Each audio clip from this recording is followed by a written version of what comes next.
ci onde bi ak Télé Futurs Médias ñu ànd rek ni ñu ko defee saa su ne bu waxtu bi jotee ñëw ci soir d'info waxtaanee ay ponk yoo xam ni jàpp nañu dina yitteel askan bi ñu leen di nuyu bu baax a baax te leen di ziar ci ajuma bi dinañu ñëw ci lu am solo ci ñaareelu pàcc bi mu di ziara bu famille omarienne ñu koy waajal di ci mois bi mu xamante ne ni dina door à partir du 23 janvier jàpp le 27 ñu ci waxtaanee ponk yu am solo yoo xamante ne day laal société bi ñu jagleel nag ziare boobu tombeek 40e édition bi ki nga xamante ne moo di Thierno Seydou Nourou Tall ak it Thierno Mountaga Ahmad Tall donc dinañ ñëw ci kanam ak Ibnu Anas Gaye nekk ki nga xamante ne moo yor wàllu communication bi ci ahbab bu Cheikh Oumar Foutiyou donc bu fi teewee gannaaw 20h bi ñu waxtaanee loolu nga xamante ne junj naa ko léegi xibaar yi it ak rédaction bi dinañ fi teew jagleel leen li gën a fës ci bés bi ci ay fee bu ñàkk ñu am ko ci kanam pàcc bu njëkk bi nag ñu ñëw ci coow li nga xamante ne rek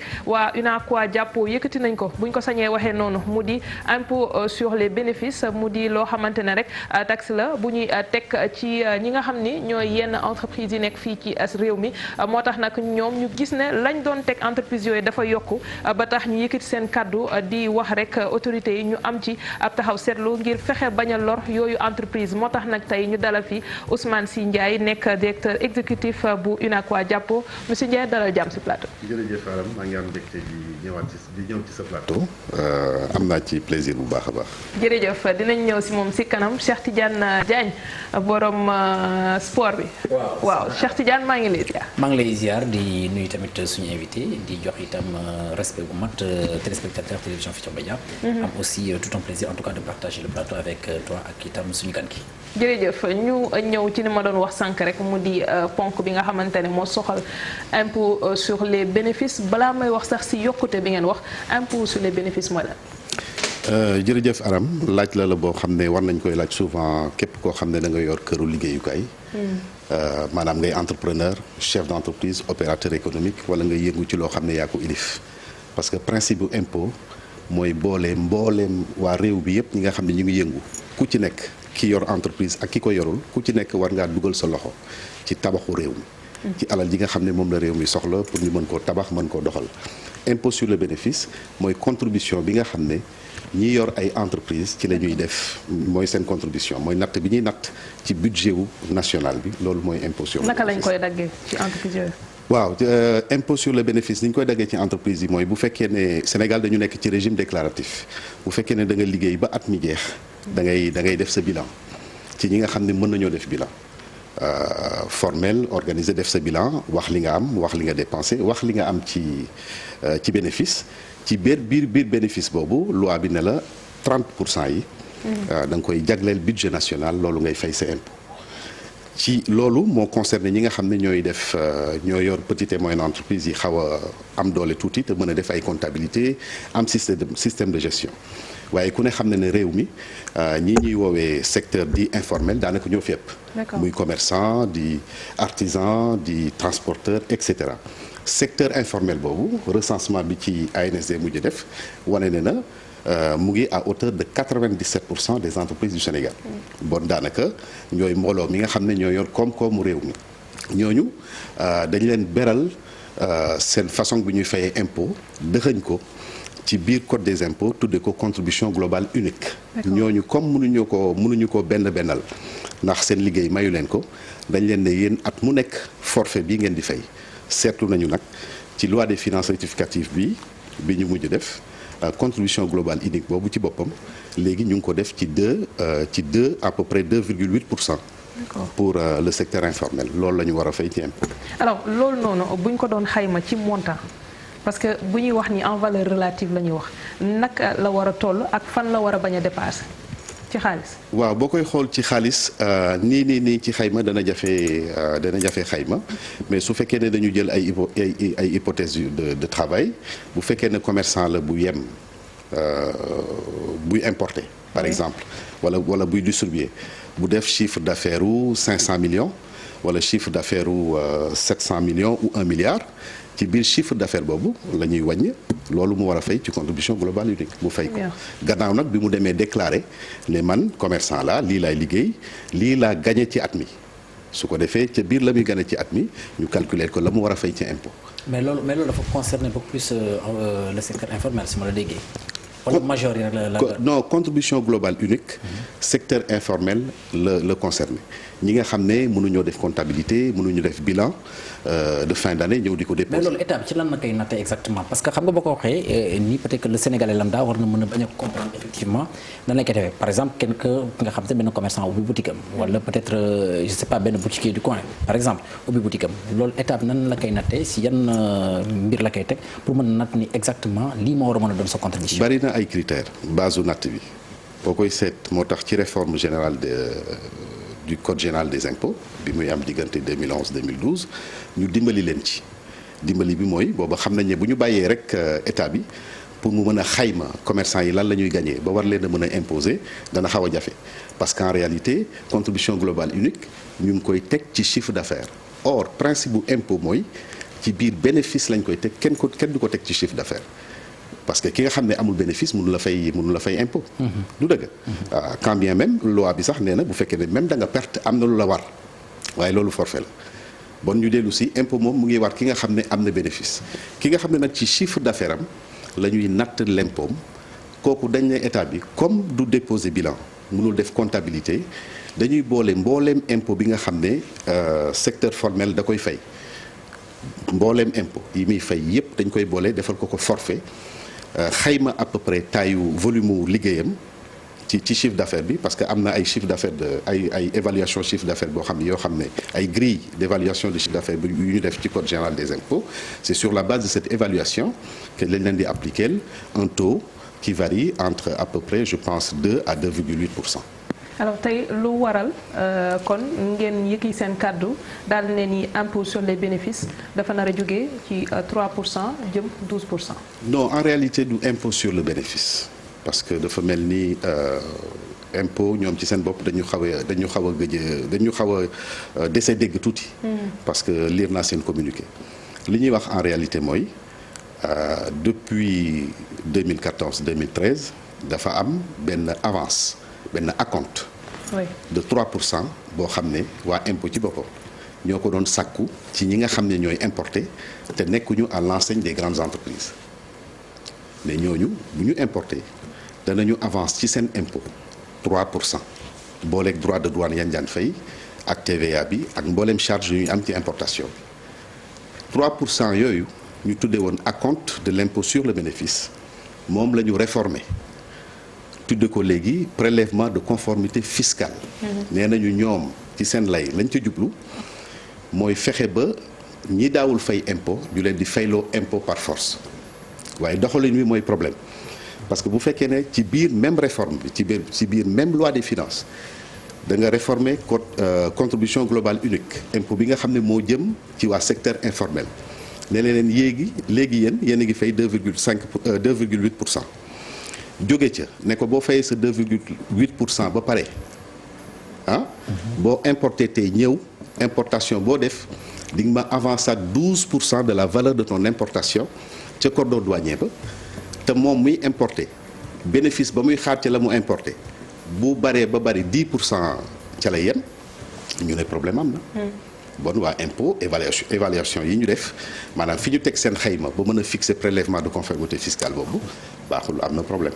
alors dafa am lu am solo loo xamante ne sànq da nga ko wax sa biir wax ma dégg ko benn bi da nga ne li ñu lay ça veut dire que donc li ñu joxe ñoom comme argument convaincre leen mais ci li ma lire ci seen communiqué bi nga xamante ne waa DGID def nañ ko prélèvement de conformité fiscale boobu lañ ci wax mooy entreprise yi nga xamante ne ni ñi ngi importé te dëppoowuñu ak seen obligation fiscale fii ci biir réew mi ñooñu lañ koy teg c'est-à-dire du entreprise yëpp la concerné donc est-ce que entreprise yi tamit ñi ngi fay li nga xamante ne moo leen warloo ak waa fisc. foofu la contradiction bi nekk.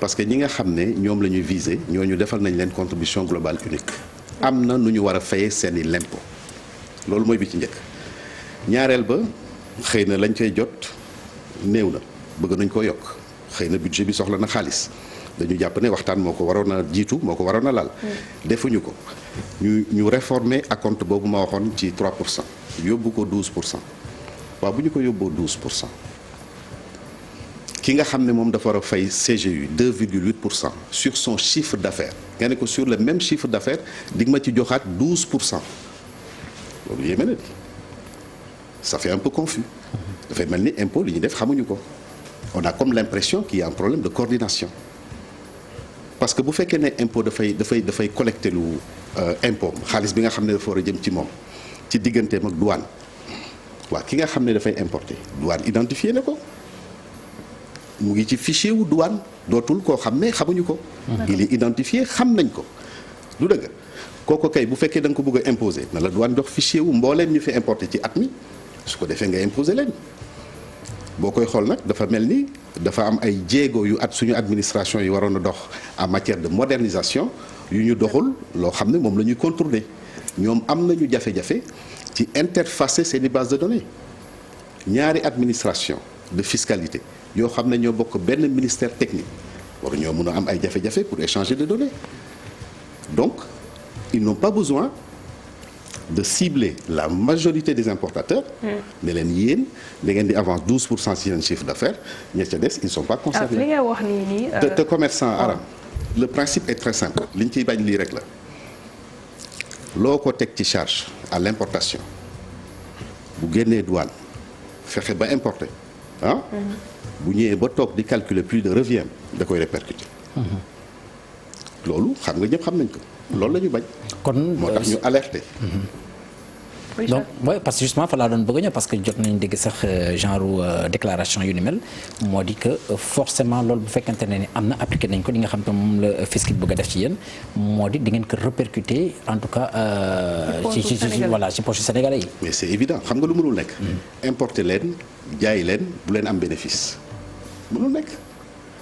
ce qui veut dire que day am augmentation prix après li Cheikh di wax. mais su fekkee ne maintenir nañ ko appliquer ko ni ñu ko waxee parce que ci seen communiqué nee nañu la mesure n'est pas encore applicable. moo tax ñun ñuy attirer seen attention. moo tax ñu alerter pour ñu bokk toog waxtaan xool applicabilité wu mesure bi. mais déjà si biir communiqué bi tey nee nañu disposer nañu aussi pour recevoir ay xalaat yu acteurs yi. waaw loolu est-ce que du ngeen commencer foofu si démarche mais waxtaan wi kay man tàmbali nañ maa woo ñu ngi woo président yu nag quoi président Idi Thiam woo na ma léegi ne ñu ngi jéem a entrer en contact ak ñoom. ba ne leen bind leen ñu bokk toog waxtaan. loolu c'est pas le problème mais le problème de fond mooy le principe xam nga code général des impôts boo xam ne bañ koy élaborer dañu bokk toog waxtaan ci. ça fait l'objet d'un consensus national ñëpp ci bokk toog waxtaan. mais boo koy soppi mais woowal ñu mu concerné foog naa ne loolu moo gën a élégant bu fekkee ne am na dara loo ciy soppi di ko réformer dans un sens comme dans un autre war nga woo ñi ngi ko seqal di leen code bi. mais man lu ma mënut a comprendre mooy taux bi parce que taux bi ni ma la déggee mooy c'est passé de près de 3% à 12% donc boo xoolee gab bi c'est 10%. énorme augmentation 4 fois. c'est-à-dire c'est 3% 4 fois muy 12%.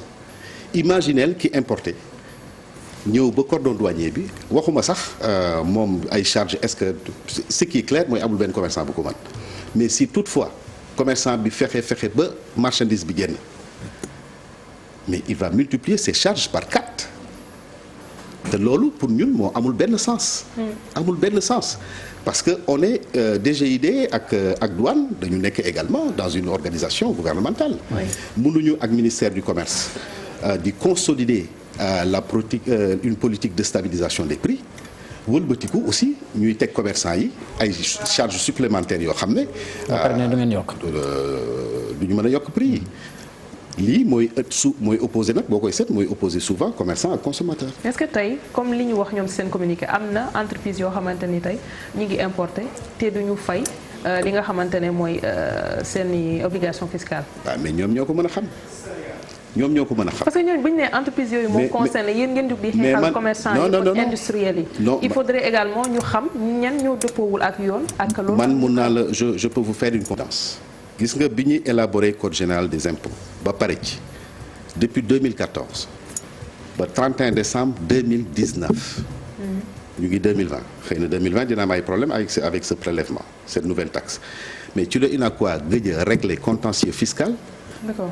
diggante impôt ak commerçant yi ce problème n'existe pas maintenant c'est pas parce que yëkkati nañ suñu kàddu ñu yaakaar ne dañu contre aussi payum l'impôt wala élargissement de l'assiette fiscale. ngeen bëgg ñu maintenir 3% yi wala ñu xaw ko xoolaat. mais ku ne 3% yi c'était un problème ñun dañu jàppoon ne jaaduwul à l'époque déjà parce que dafa bari 3% de la valeur d'un conteneur soxna si xam nga lu muy firi.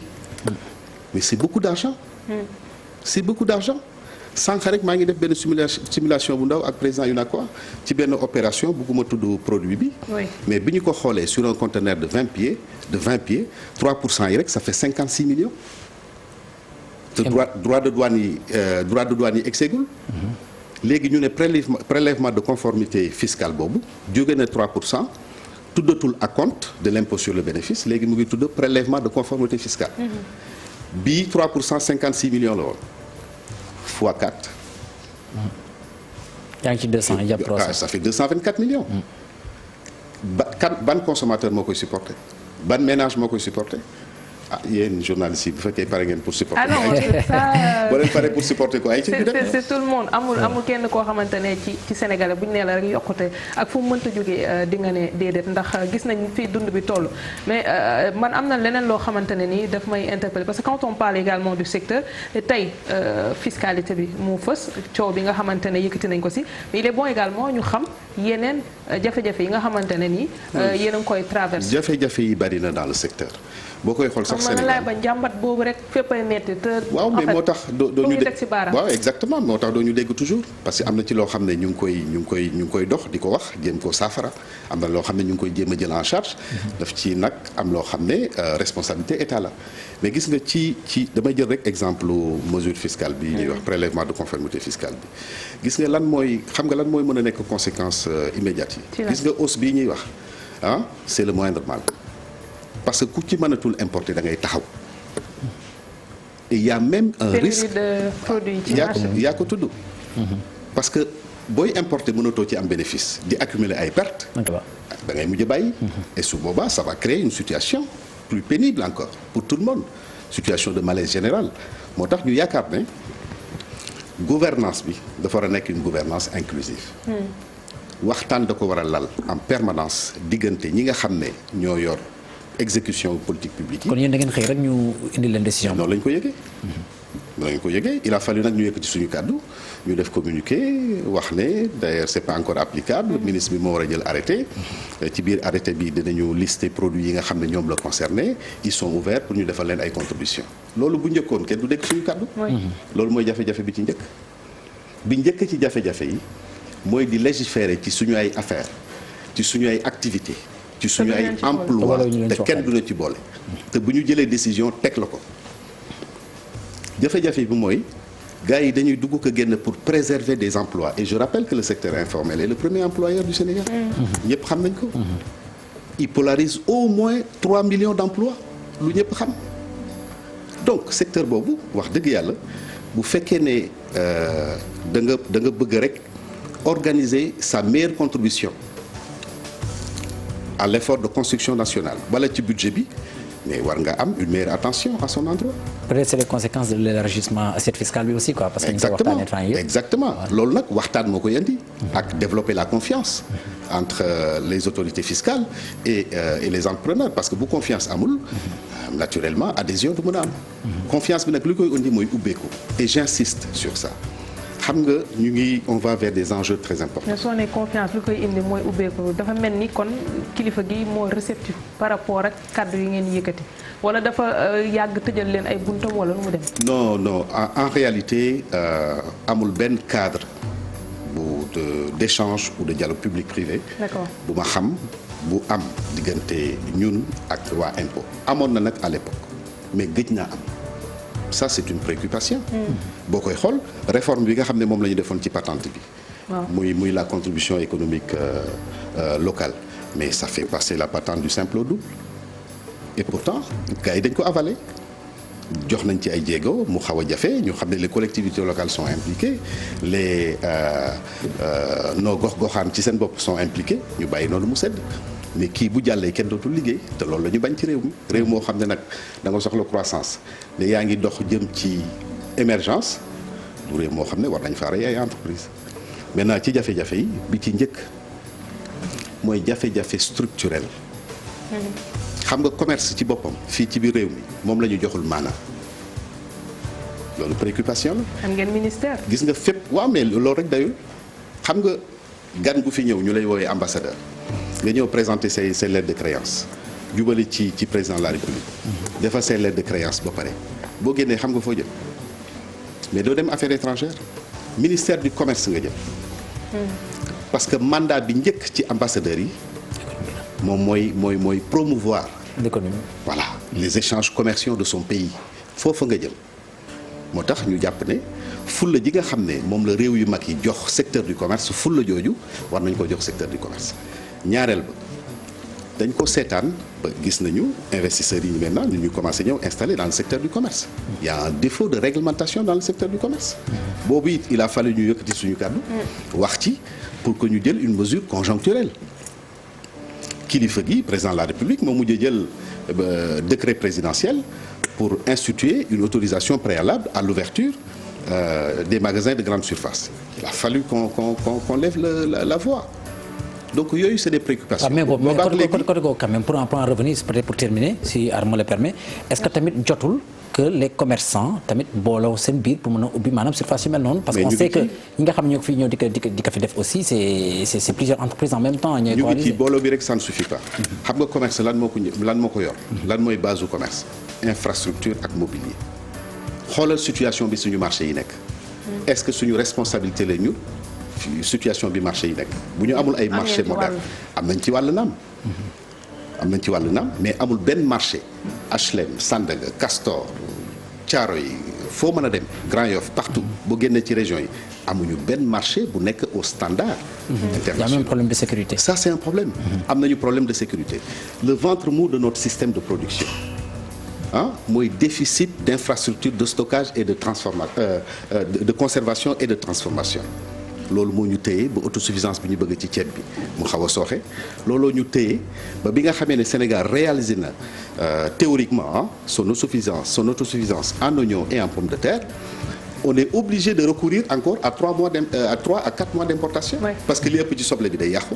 li ëpp ci pomme de terre bi day yàqu parce que amuñu fuñ ko conserver amuñu fuñ ko transformer loolu waxuñu état bi jox ñu xaalis non. mais na mettre sur pied des infrastructures.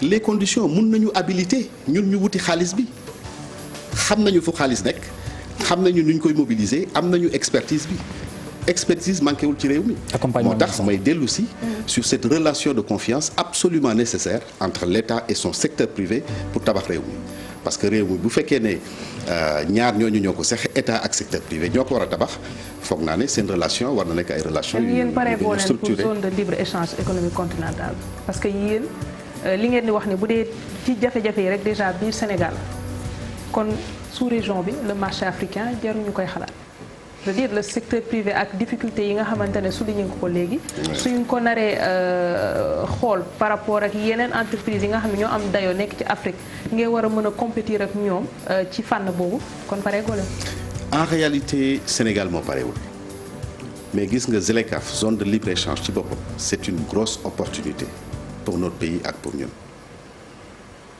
parce que gis nga avantage yi bu ñuy ubbil moo bari ba pare dootuñu nekk ci gàllankooru suñu ay administration ça c'est très important parce que boo koy seet bu fekkee ne dañu continentaliser la zone de libre-échange qui passe à l'échelle de la CEDEAO 15 États à 52 ou 54 États au niveau de chaque région danañ fa région au sens pays du terme dañu fa taxawal communauté économique régionale boobu ñoo yor kilifteefu marché bi à l'échelle de la région pour réguler ko quoi exactement et notre marché a un problème de régulation la concurrence n'est pas suffisamment organisée les positions de rente sont nombreuses. mais ci code général des impôts bi wàllu concurrence tamit dañ ko encadré. waaw tey boo nee elle n'est pas suffisamment encadrée day mel ni foofu la mbir yi sooxe. waaw mais foofu appliqué wuñu texte yi mais appliqué wuñu texte yi. dañ koy appliquer au cas par cas en général. dañ koy appliquer au cas par cas. D'accord. lan mooy fan la ñu teg ne dañuy taxawal benn taxe tuddee ko prélèvement de conformité fiscale pour la plus grosse population des entreprises 97%. 3% yi ñu leen yéen mën ngeen daagu xaar saa yu leen neexee ngeen ñëw fay au nom de quoi. équité fiscale bi ñuy évoqué dans le communiqué dafa war a lalu ci justice sociale. Merci. donc jàpp nañu ne entrepreneur yëpp dañu war a yem traitement du point de vue de la fiscalité. jërëjëf monsieur Ndiaye dinañ ñëwaat si moom si kanam ñu dem seetaani publicité. waxee mu di Ousmane Sy Ndiaye nekk directeur exécutif bu UNACOIS jàppo ñu ñëwaat rek ci taxe bu bees lay wax wala bi nga xamante ne moom mooy waaj a am et tout tey boo doon joxe loo xamante ne nii message lay doon jëmee ko si kilifa yi ngir fexe déjà man ci Zuleka bi laay njëkkee nan la ñuy def ba dooleel entreprise yi ba tey ñu mën ñoom it jongante ci marché africain. jërëjëf Aram laaj nga ma laaj bu am solo te loolu laa doon junj léegi bi may wax ne war nañoo renforcer confiance ci relation wu secteur privé ak état bi c'est fondamental xam nga croissance su réew alal ji réew mi soxla. emploi yi mu soxla jàmm ji mu soxla foofa la mën a sosoo gis nañu xale yi di jël mbëkk mi gis nañu lu xew ci immigration bi.